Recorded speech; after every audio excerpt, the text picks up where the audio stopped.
What happens when the weakest member of the pack becomes the most powerful force in the realm? For Lyra Ashwood, life had always been a study in survival. Born an Omega to a small, struggling pack in the Northern Territories, she'd learned early that invisibility was safety. While Alphas commanded with growls that shook the ground, and Betas moved through the world with confident purpose, Omegas existed in the margins, servants, caretakers, and in the case of unmated females like Lyra, little more than potential prizes to be claimed. She'd spent 19 years keeping her head down, her scent muted, her presence forgettable. She cleaned the pack hall, tended the gardens, and spoke only when spoken to. Her wolf, that sacred other half that should have howled within her soul, remained a whisper she could barely hear. But when Alpha Kale Drakemore publicly rejected her as his fated mate in front of the entire Moonstone Assembly, everything changed. And what happens next, no one was prepared for. Not the Alpha who thought he was choosing power over destiny. Not the parents who'd kept a terrible secret for 2 decades. And certainly not the 10 ancient warriors who'd been waiting centuries for the prophecy to finally come true. The Moonstone ceremony happened once every 5 years, when all the packs of the Northern Territories gathered under the full moon to witness matings, settle disputes, and renew alliances. The ceremony ground sprawled across a massive clearing in the heart of the Silverwood Forest, where ancient stones stood in a perfect circle, each one carved with symbols from the old language. Hundreds of wolves attended, their human forms dressed in ceremonial garb, their eyes bright with anticipation and pack politics. Lyra had never expected to be part of the ceremony itself. She'd come as part of her pack's service contingent, meant to help with preparations and stay invisible among the crowd. But then the bond had snapped into place. She'd been arranging wildflowers on one of the offering stones when it happened. One moment, she was alone with her thoughts. The next, a golden thread of pure energy erupted through her chest, yanking her attention across the clearing to where the Alphas stood in their formal circle. Her eyes locked onto Kale Drakemore, and the world tilted. The mate bond, the sacred, irrevocable connection blessed by the moon goddess herself. Time stopped. The scent of forest and embers and ozone and steel flooded her senses, so overwhelming she gasped. Her wolf, silent for so long, suddenly stirred within her chest, a sleepy consciousness trying to wake. And across the clearing, Kale's head snapped toward her, his silver eyes widening as he felt it too. For one heartbeat, Lyra let herself hope. Fated mates were rare, precious, meant to be cherished. The bond didn't lie. The moon goddess had chosen them for each other. Then, Kale's expression hardened into something cold and calculated, and Lyra's hope shattered like glass. He'd walked toward her with measured steps, his massive frame cutting through the crowd. At 6'4", with shoulders like a warrior and eyes like chips of moonlight, Kale Drakemore was everything an Alpha should be. His dark hair was tied back in the traditional way, and the silver ceremonial collar around his throat marked him as one of the most powerful pack leaders in the territories. Behind him, his beta followed, along with a stunning female Alpha with midnight hair and a smile like a blade, Seraphine Blackthorn, daughter of the wealthiest pack in the East and Kale's intended political mate. The scent of cinnamon and iron and blood announced her before she spoke. "This is the creature," Seraphine's voice dripped with disdain. "An Omega." Lyra stood frozen as Kale stopped 3 feet away, close enough that the bond pulled taut between them, singing with recognition. His scent wrapped around her, and her treacherous wolf whimpered with longing. "Lyra Ashwood," Kale said, his voice carrying across the suddenly silent clearing.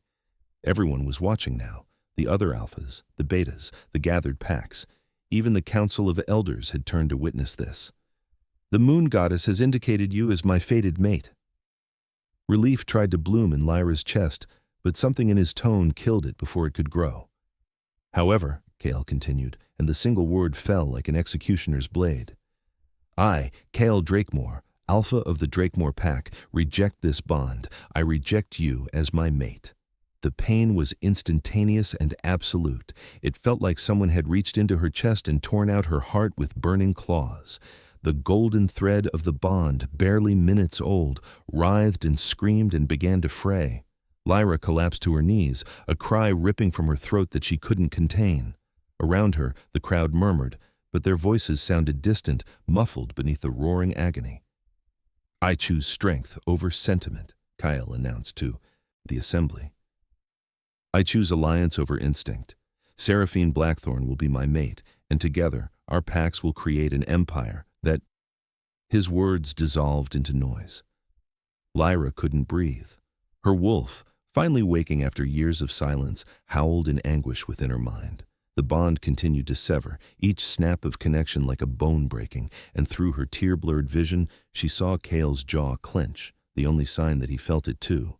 But he didn't stop. He didn't take it back. "Remove her," Kyle ordered, his voice flat. "She is no longer welcome in Drakemore territory. Escort her beyond our borders and leave her there." "No." The voice came from the crowd, thin and frightened. Lyra's mother, Alara, pushed forward, her father Marcus close behind. "Please, Alpha Cale, she's just a girl. Let her return with us. Will you want to keep her?" Cale's eyes narrowed. "Then your family is exiled as well. Choose now." Lyra watched her parents' faces twist with conflict, with fear, with something that looked almost like guilt. Her father met her eyes for one brief moment, and she saw the apology there. Then he took her mother's arm and pulled her back into the crowd. They chose their pack. They chose their safety. They chose to let her die. Guards materialized at Lyra's sides, hauling her to her feet. Her legs wouldn't support her weight. The bond was still breaking, still burning through her nervous system like acid. Someone grabbed her belongings, a small pack of personal items, and shoved it against her chest. As they dragged her toward the edge of the clearing, Lyra caught one last glimpse of Cale. He'd turned away, his hand already extended toward Seraphine, who smiled in triumph. The scent of cinnamon and blood intensified, sickly sweet with victory. Then the forest swallowed Lyra whole, and the ceremony ground disappeared behind the trees. Plotted narrative progression through acts and stylistic continuity. Good start. I've completed the opening hook. And most of Act 1. Now I need to continue with the exile, establish the wilderness conditions, and move into Act 2 with the near-death experience and rescue. I need to maintain the cinematic, intimate narration style and keep building to around 8,000 to 10,000 words total.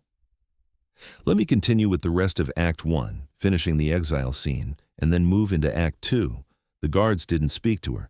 They shifted into their wolf forms, large, powerful animals with gleaming coats, and herded her north, away from Drakemore lands, away from the ceremony, away from everything she'd ever known.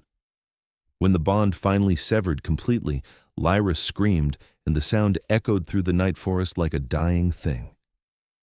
Hours later, they left her at the border stone, a weathered marker that separated pack territory from the wild lands beyond. One guard shifted back long enough to say, "Don't come back. If you cross into Drakemore lands again, you'll be killed." Then they were gone, and Lyra was alone. She sat in the dark for a long time, her arms wrapped around her pack, her entire body shaking. The pain of the broken bond had settled into a dull, throbbing ache that pulsed with every heartbeat. Her wolf had retreated back into silence, traumatized into hiding. And overhead, the moon, the sacred, watching moon, offered no comfort at all. When Lyra finally forced herself to stand, she realized she had no plan. She'd never been outside Packlands before, never learned to hunt or fight or survive alone. Omegas didn't receive that training. They were kept safe, kept sheltered, kept weak. The night air carried the scent of pine and earth and something else, something sharp and cold that made her shiver. Snow. A storm was coming. She could feel it in her bones, and she had nothing but the thin ceremonial dress she wore and whatever was in her pack. She walked. There was nothing else to do. Her feet carried her deeper into the wild lands, following what might have been a game trail. When exhaustion finally overtook her, she found a small shelter, a half-collapsed barn, ancient and forgotten, its roof mostly gone and its walls held together by rot and hope. It was enough. It had to be. Lyra pulled her spare dress from her pack, wrapped it around her shoulders like a blanket, and curled into the driest corner she could find. Her stomach cramped with hunger, but she'd brought no food. Why would she have? She'd been meant to serve at the ceremony and return home with her pack. Home. She had no home now. The first snowflakes began to fall just before dawn. Lyra watched them drift through the holes in the roof, delicate and merciless. Within an hour, the gentle snowfall had transformed into a blizzard, wind howling through the broken barn like the screams of the dead. The temperature plummeted. Lyra's teeth chattered so hard she bit her tongue, tasting copper. She tried to shift into her wolf form, anything for warmth, for the thick fur that might save her life. But her wolf remained silent, locked away behind walls of pain and trauma. For the first time in her life, Lyra understood what it meant to be truly severed from that other half of herself. The cold crept into her bones. Her fingers and toes went numb first, then her limbs. She couldn't feel her lips anymore, couldn't feel much of anything except a distant, dreamy sensation of floating. This is it, she thought with strange calm. This is how I die. She'd been rejected by her fated mate, abandoned by her parents, cast out by her pack, and now the wilderness would claim what remained. There was a terrible symmetry to it, the weak Omega dying alone and forgotten. Perhaps that had always been her destiny, and the mate bond had simply been the moon goddess's cruel joke. Lyra's eyes drifted closed. The sound of the wind faded to a dull roar, and somewhere in the drowning darkness she felt herself letting go. She didn't know how long she'd been unconscious when something warm pressed against her side, then another warmth on her other side, and another at her back. Lyra tried to open her eyes, but her lids felt frozen shut. She tried to move, but her body wouldn't respond. But she could hear. Breathing, deep and rhythmic, and she could smell. Multiple scents, wild and powerful, nothing like pack wolves. These smelled of ancient forests and mountain storms, of magic and mysteries older than the territories themselves. With tremendous effort, Lyra managed to crack her eyes open. The barn was darker now, night had fallen again, or perhaps she'd lost an entire day to the cold, but she could see shapes surrounding her, massive shapes, far larger than any normal wolf. Her heart should have raced with fear. Instead, she felt only a distant curiosity. There was one pressed against her left side, its fur a deep silver gray that seemed to shimmer in the dim light. Another on her right, this one almost black with streaks of white. A third behind her, its body providing a windbreak. Against the storm still raging outside. She could see others positioned around the barn, enormous sentinels standing guard. 1, 2, 3, 4, 5, 6, 7, 8, 9, 10 wolves, each one larger than any alpha she'd ever seen, each one radiating a power that made her remaining senses sing with recognition. They were warming her with their bodies, their shared heat slowly bringing feeling back to her frozen limbs. Why? Why were they helping her? The largest wolf, the one positioned at her back, shifted slightly, and Lyra felt rather than heard a voice in her mind. Not words exactly, but impressions, emotions, a sense of welcome and waiting, and finally, "Rest," the voice seemed to say. "You are safe now." Lyra wanted to ask questions, wanted to understand, but exhaustion pulled at her like a riptide. Surrounded by these strange, massive wolves, warmer than she'd been in hours, she let herself slip back into unconsciousness. When she woke again, weak sunlight filtered through the broken roof. The storm had passed, and the wolves were still there, watching her with eyes that held far too much intelligence for ordinary animals. The largest one, the silver gray, rose to his feet and padded toward her. He moved with liquid grace despite his massive size, which she could now see clearly. He stood at least 4 feet at the shoulder, perhaps more. His fur rippled with each movement, and his eyes were amber, shot through with flecks of gold that seemed to glow with inner light. He sat before her, close enough that she could feel the heat radiating from his body, and the air around him began to shimmer. Lyra watched, transfixed, as the wolf's form blurred and shifted. Not the quick, violent transformation of pack wolves, but something slower, more controlled, ancient. In moments, a man sat where the wolf had been. He was older than Lyra had expected, perhaps 40, perhaps ageless, with silver gray hair that matched his wolf form and a face marked by scars that spoke of countless battles. He was bare-chested, unconcerned by the cold, and his amber eyes held the weight of centuries. The scent of aged oak and winter snow and pine and storm washed over her, grounding and powerful. "Lyra Ashwood," he said, and his voice was like distant thunder. We've been waiting for you. She stared at him, her mind struggling to process. Waiting? Her voice came out as a rasp. Who are you? I am Theron, he said, commander of the Shadow Guard, and you, little Omega, are the one we've searched for across 300 years. I don't understand. Lyra pushed herself into a sitting position, wincing at the stiffness in her limbs. I'm nobody, just an Omega who— You are not an Omega. The certainty in his voice made her breath catch. You are something far more, though the truth has been hidden from you since birth. He gestured to the other wolves who'd formed a semicircle around them. We are the Shadow Guard, sworn by ancient oath to protect the matriarch when she rises, and you, Lyra Ashwood, are she. That's impossible. I can barely hear my wolf. I have no power, no— Your power was bound. Theron's eyes glittered dangerously. Suppressed by magic when you were an infant. Your parents did it, though whether they acted alone or under orders, we do not yet know. He leaned forward slightly. But the rejection, that brutal severing of a fated bond, it shattered the binding.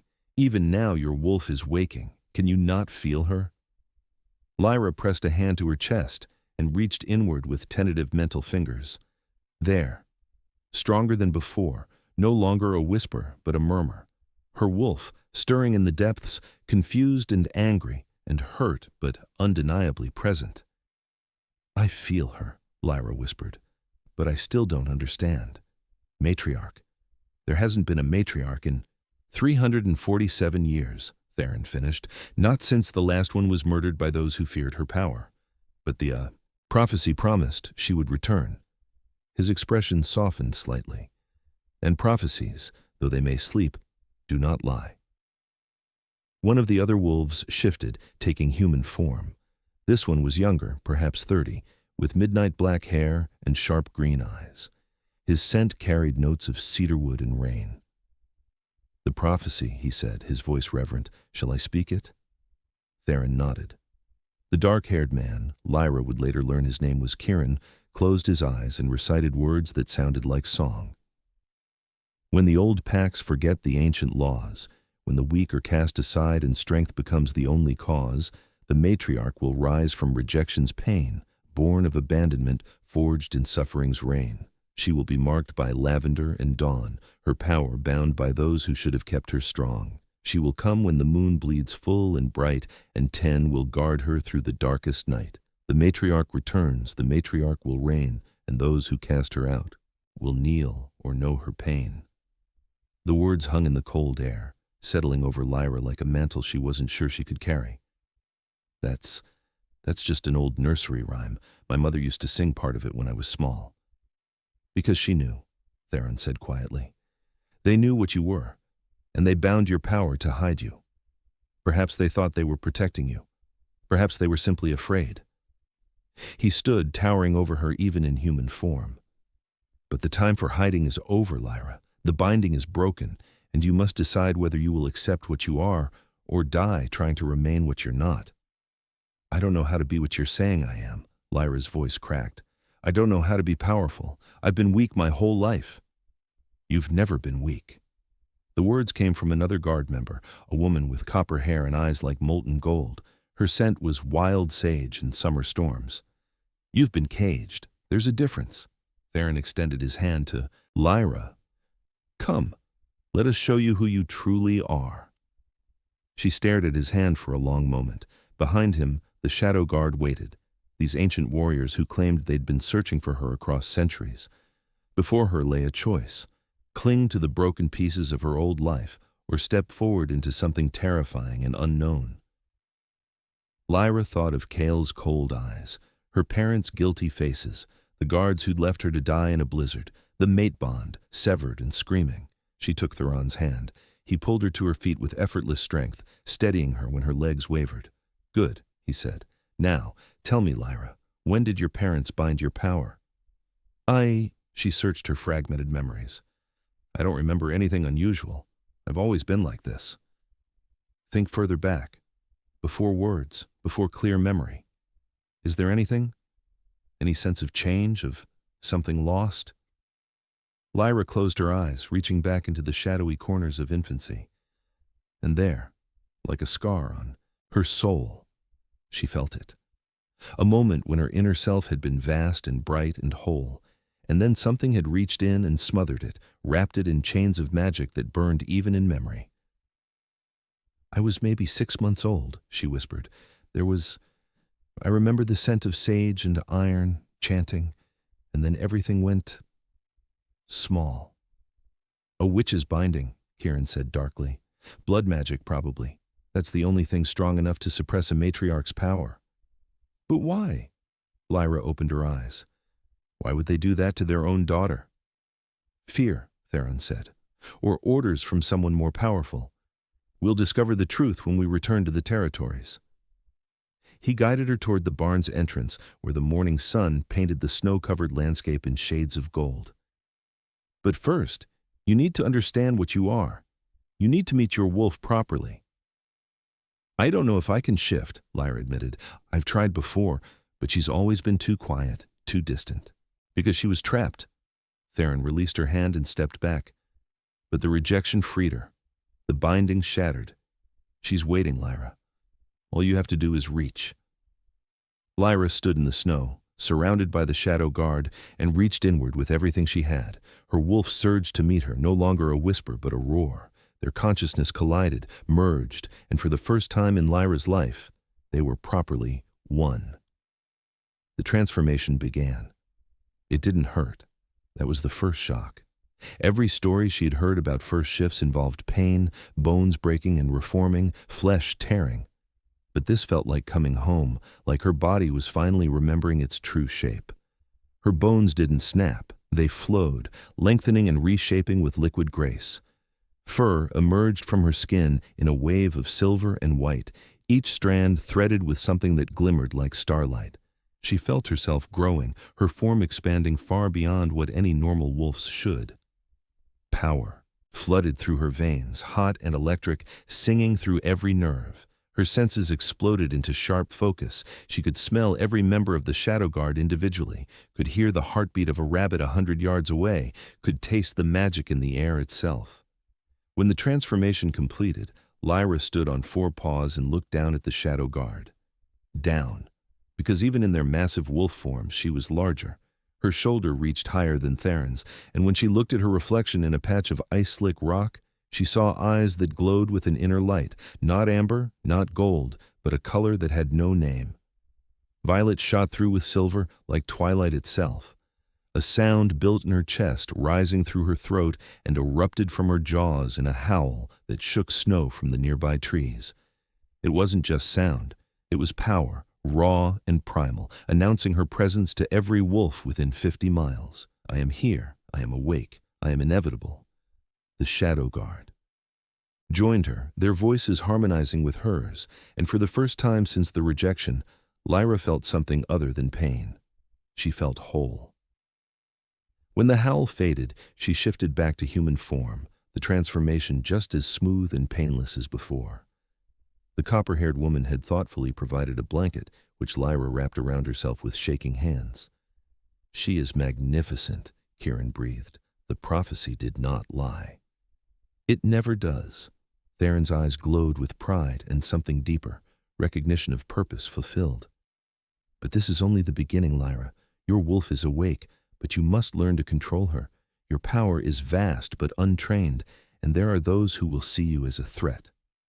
"Kyle," Lyra said flatly. "Kyle and many others. The old packs have grown comfortable in their hierarchies. A matriarch disrupts everything they've built." Theron's expression hardened. "They killed the last one for exactly that reason. Then we make sure they don't kill. This one," the copper-haired woman said fiercely. She looked at Lyra and nodded. "I'm Reyna, by the way, and you're not alone anymore." "None of us are," said another guard member, this one with white blonde hair and ice-blue eyes. His scent carried notes of frost and mountain air. "I'm Frost, and I've been waiting 213 years to meet you." One by one, the others introduced themselves. Ash, a dark-skinned warrior with eyes like coal. Ember, lean and quick with fox-red hair. Stone, massive even in human form, his skin covered in tattoos of ancient runes. River, quiet and watchful, her silver hair braided down her back. Thorn, scarred and battle-worn, his smile surprisingly gentle. Sky, youngest of them all at barely a century, his enthusiasm barely contained, and Shadow, who rarely spoke but whose obsidian eyes saw everything, the Shadow Guard, her guard, sworn by prophecy, bound by purpose, hers. "Come," Theron said after the introductions. "We have a place, deep in the wild lands where no pack dares venture. We'll take you there, and we'll teach you everything you need to know." "And then?" Lyra asked. "Then?" Theron's smile was sharp as a blade. "Then we remind the territories what it means to have a matriarch walk among them." They traveled for 2 days, moving through wilderness that grew progressively more wild and magical. The Shadow Guard taught Lyra how to properly use her senses, how to identify scents and sounds that told her everything she needed to know about her environment. They showed her how to move silently despite her size, how to communicate through pack bonds that were forming between them, not mate bonds, but something older and deeper. The found family dynamic grew naturally. Reyna took charge of teaching Lyra about pack politics and history. Kieran explained the old laws that most modern packs had forgotten. Frost and River worked on her combat training. The others each contributed their specialties, and Lyra drank it all, in like someone dying of thirst. On the 3rd night, they reached the compound, a massive structure built into the side of a mountain, half natural cave system and half ancient fortress. It sprawled across multiple levels, with spaces for training, living, and the extensive library that Kieran proudly showed her. "This was built by the last matriarch's guard," he explained, running his fingers along leather-bound volumes. "Everything they learned, everything they knew, it's all here, preserved for you." Lyra pulled out a book at random and opened it to find detailed diagrams of wolf anatomy, notes on transformation, theories about the source of their magic. Another book contained prophecies, dozens of them, all pointing to her eventual return. A third held tactical information about pack structures and weak points. "You've been preparing for 3 centuries, she said softly. "We've been waiting for 3 centuries, Theron corrected, appearing in the doorway. "There's a difference." Over the following weeks, Lyra transformed from the broken Omega into something entirely new. She learned to shift at will, her transformations growing faster and more controlled. She discovered abilities she'd never imagined, an empathic sense that let her feel the emotions of wolves around her, a healing touch that could mend wounds with golden light, and a command voice that could compel obedience from any wolf of lesser power. That last one had shocked everyone, including her. During a training session with Ash, Lyra had grown frustrated and snapped, "Stop!" channeling her annoyance into the word. Ash had frozen mid-strike, his body locking in place, unable to move until she released him. "That's a matriarch gift," Theron had explained afterward, his eyes bright. "The ability to enforce your will on pack wolves. It doesn't work on us, we're bound to you by choice and prophecy. But any other wolf," he'd smiled, "they'll have no choice but to obey." The found family bonds deepened. Sky taught her how to laugh again, his youthful energy infectious despite his century of life. Stone showed her meditation techniques that helped her center herself when the power felt overwhelming. Ember and Thorn sparred with her constantly, pushing her combat skills. And Theron.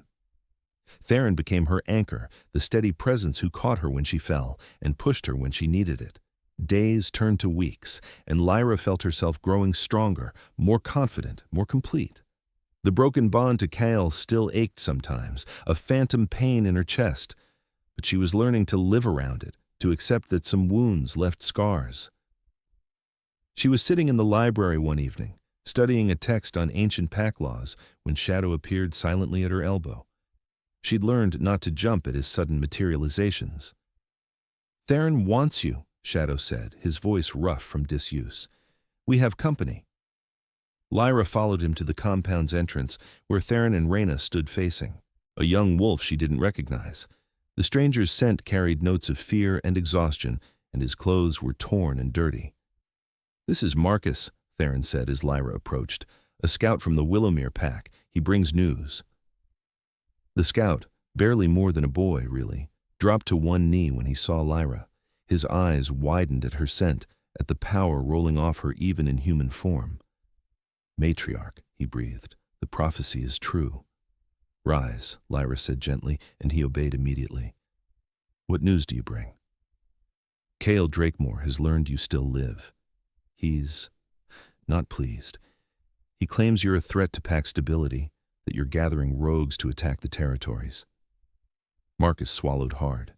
He's assembled a war party, 20 wolves, all alphas and elite betas. They're coming here. Lyra felt the shadow guard tense around her. When? 2 days, maybe less. I rode ahead to warn you. Marcus looked at Theron. I told my alpha what I'd discovered about the matriarchs. Return. He said if the prophecy is true, we stand with her. But Cale has convinced most of the other packs that you're dangerous. I am dangerous, Lyra said quietly. The question is whether I'm dangerous to them or for them. Theron touched her shoulder. We can leave. Go deeper into the wild lands where they can't follow. No. The word came out harder than Lyra intended. I'm done running. If Cale wants to find me, let him come. She looked at Marcus. Return to your alpha and thank him for his support. Tell him to stay clear of this mountain for the next 3 days. What happens here is between me and my old pack. Marcus bowed again and departed, shifting into wolf form and disappearing into the forest. You're sure about this? Reyna asked. 20 trained warriors. She won't face them alone, Kieran interrupted. She has us. More than that. Lyra turned to face her guard, her family, these warriors who'd waited centuries for her. I have myself, and it's time I showed Cale Drakemore exactly what he rejected. The war party arrived at dawn on the 3rd day. Lyra stood at the mountain's base, flanked by the Shadow Guard in their human forms, and watched as 20 wolves emerged from the tree line. They were impressive, she'd give them that, each one large and powerful, moving with the coordination of trained fighters. At their head was Kyle, his silver-gray wolf easily identifiable, his scent of forest and embers washing over her like a bitter memory. And beside him, slightly smaller but no less dangerous, was Seraphine's dark-coated wolf, her scent of cinnamon and blood and iron sharp in the morning air. The war party stopped 30 feet away, and Kyle shifted to human form. He'd brought clothes, she noted, always concerned with proper appearances. His silver eyes locked onto her, and she saw surprise flicker across his face before he masked it. You've grown stronger, he said, and it sounded like an accusation. I've grown into what I was always meant to be. Lyra kept her voice level.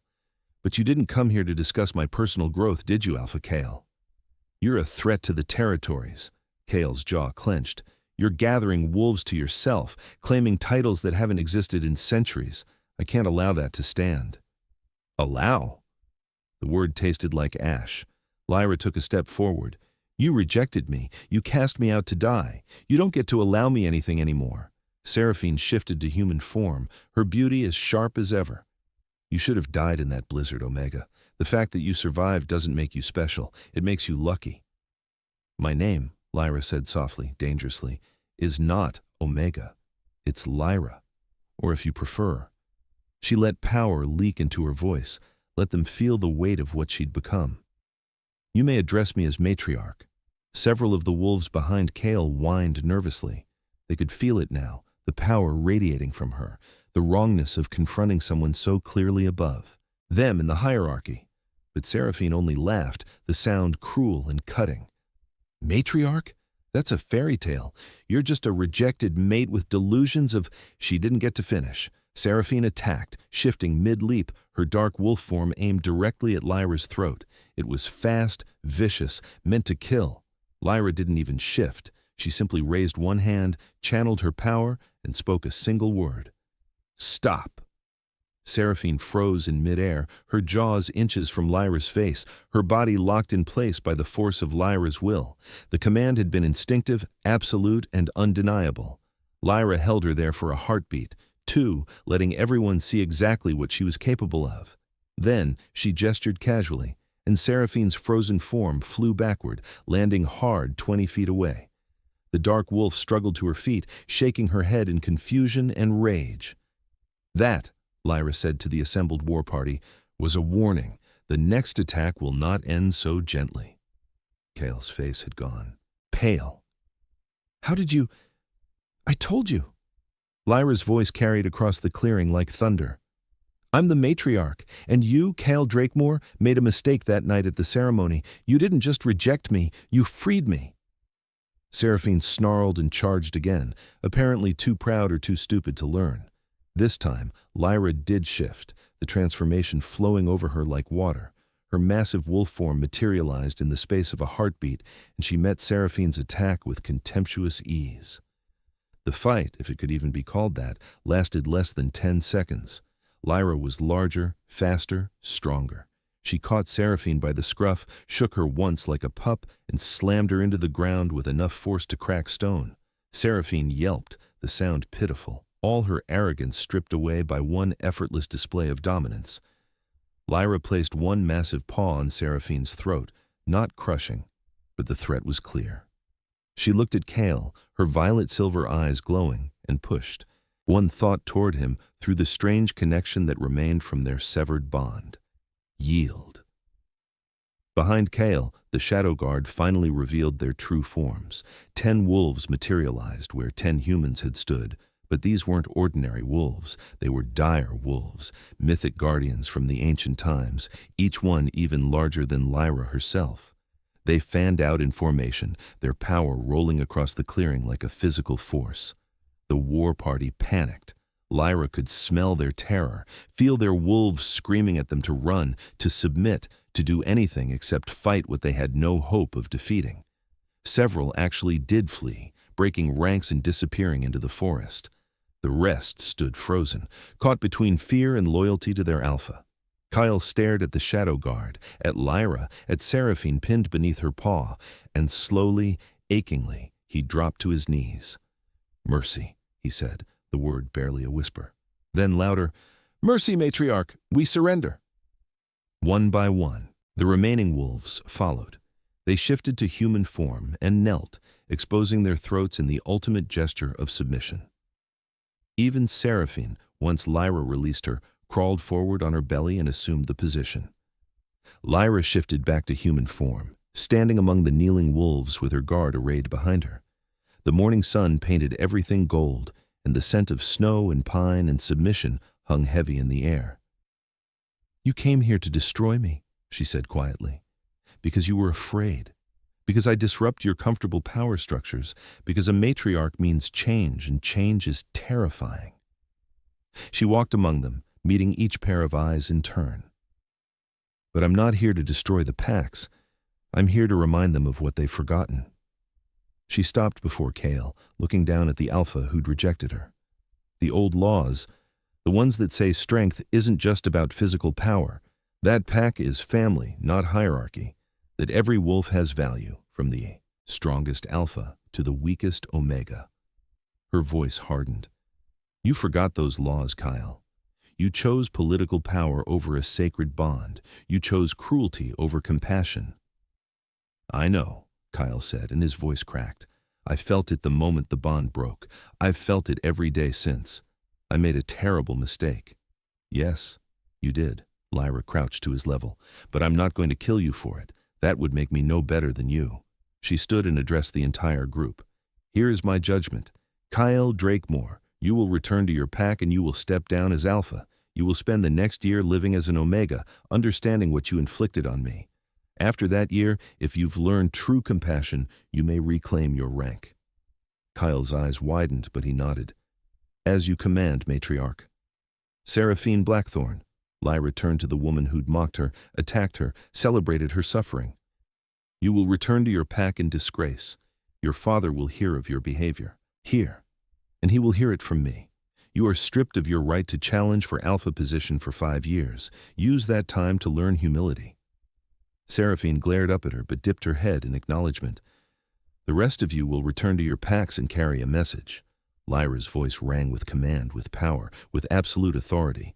"The matriarch has returned. The old laws are restored. Any pack that wishes to stand with me will be welcomed. Any pack that wishes to stand against me." She let the threat hang unfinished, letting them fill in the implications themselves. "There will be new rules," she continued. "No Omega will be forced into unwanted bonds. No wolf will be cast out without just cause and fair trial. Packs will support each other rather than compete. And anyone Who harms a pup or a vulnerable member will answer to me personally." She swept her gaze across them all. "I am Lyra Ashwood," the matriarch returned, "and this," she gestured to the mountains behind her, to the wild lands stretching in all directions, "this is my territory, not to rule with iron claws, but to protect, to guide, to serve as our ancestors intended." Theron stepped forward, his presence reinforcing her words. "The Shadow Guard stands with the matriarch. Any attack on her is an attack on all of us. Remember that, and remember what you saw here today." One of the war party members, a gray-haired beta, spoke up hesitantly. "Matriarch, the prophecy also mentioned a blood moon, and something about ancient evil. Should we be worried?" Lyra exchanged a glance with Theron. They'd discussed the full prophecy, the parts that spoke of trials yet to come, but that was a concern for later. "The blood moon comes in 6 months," she said, "and yes, there are challenges ahead, but we will face them together, as packs united rather than divided. That's the point of all this." She softened her tone slightly. "Go home. Think about what you've seen.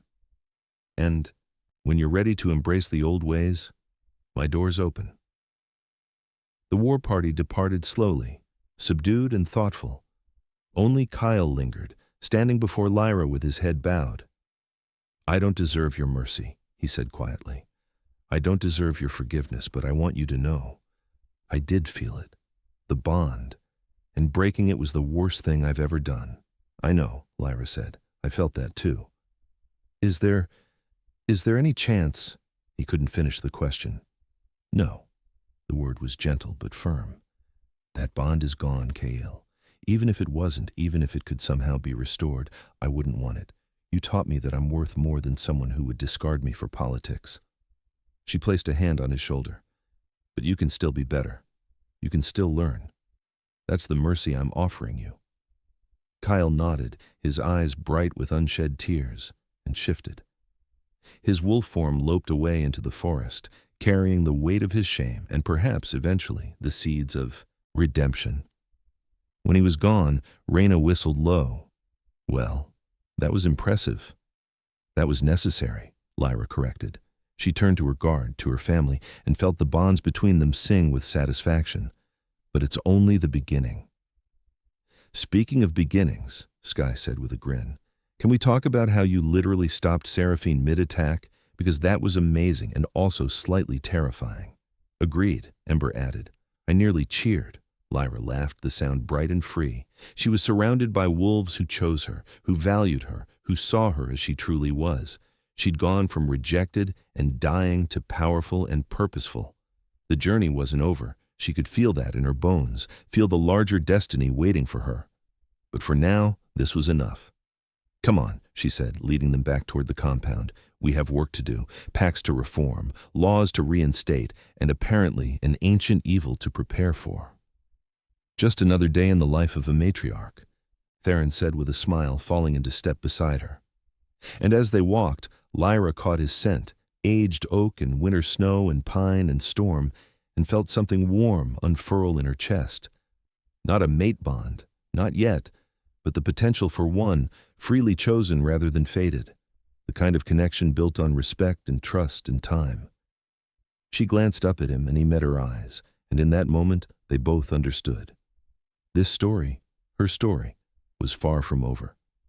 But whatever came next, they would face it together. And so Lyra Ashwood's journey from rejected Omega to awakened matriarch began in blood and snow and ended in power reclaimed. She'd been cast out by those who should have valued her, betrayed by those who should have protected her, and nearly destroyed by a world that saw her as disposable. But from that crucible of suffering emerged something magnificent, a leader who understood pain, who valued compassion, who would fight to ensure no wolf ever felt as small and worthless as she once had. The old packs would learn to adapt or fade away.